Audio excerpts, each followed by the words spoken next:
আসসালামু আলাইকুম রাহমাতুল্লাহ। প্রিয় দেশবাসী, আশা করছি সবাই ভালো আছেন। তবে এই মুহূর্তে মানসিকভাবে কেউই আমরা স্বস্তিতে নাই। কারণ ভারত বাংলাদেশকে যেভাবে বিশ্বের কাছে একটা মিথ্যা তথ্য উপস্থাপন করছে, বাংলাদেশের যে নাগরিক রয়েছে, আমি সংখ্যালঘু বলবো না। কারণ বাংলাদেশের প্রত্যেকটা মানুষ বাংলাদেশের নাগরিক। এখানে সংখ্যালঘু এবং মুসলিম সংখ্যাগরিষ্ঠ বলতে কিছু মনে করি না। কারণ প্রত্যেকটা নাগরিকের সমান অধিকার ভোগ করে থাকে। সেখানে সামান্য একটা বিষয় নিয়ে ভারত যেরকম প্রতিক্রিয়া দেখিয়েছে, ভারতের সীমান্তে বলেন, ঢাকায় বলেন, আইনজীবী হত্যা বলেন, আপনি কি ভারত করছে না? কিন্তু কেন ভারতের এ ধরনের মানসিকতার তৈরির কারণ কি?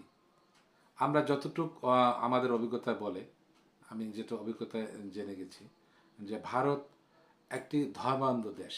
এরা এরা ধর্মের যে মূল যে বিষয়, এটা আর অনুভব করে না। এরা মনে করে একটা হিন্দু বাঁচলেই সারা পৃথিবীতে মনে হয় সব হবে।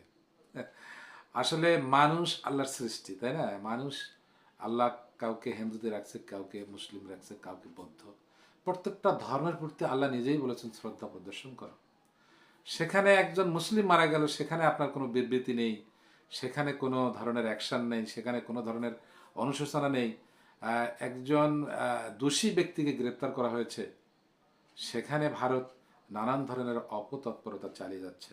বিশ্বের মিডিয়াগুলোতে বাংলাদেশ সম্পর্কে মিথ্যা প্ররোচনা চালিয়ে বিশ্বের কাছে উপস্থাপন করছে বাংলাদেশ একটি সাম্প্রদায়িক উস্কানিমূলক দেশে পরিণত হয়েছে।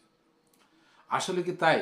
আপনারা জানেন যে বর্তমান বাংলাদেশের যে আমাদের সংখ্যালঘু বলবো না, বাংলাদেশের প্রত্যেকটা ধর্মের নাগরিক যেভাবে শান্তি এবং স্বস্তিতে রয়েছে, যেটা বাংলাদেশের ইতিহাসে সর্বোচ্চ সুখ শান্তিতে তারা রয়েছে।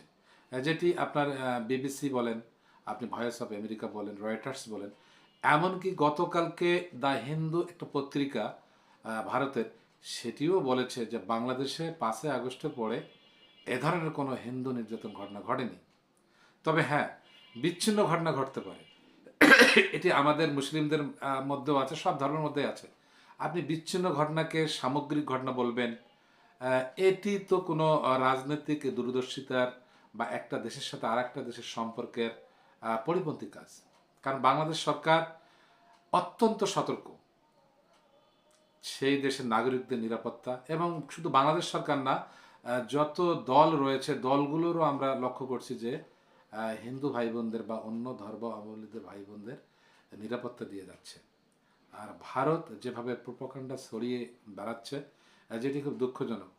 ভারত এই যে আমাদের বাংলাদেশের যে সহকারী কমিশনে যে হামলা চালালো গতকালকে, আপনারা জানেন, যেটি সম্পূর্ণ অন্যায়, এবং ভারতের প্রত্যক্ষ সরকারি মদতে এই হামলা চালানো হয়েছে।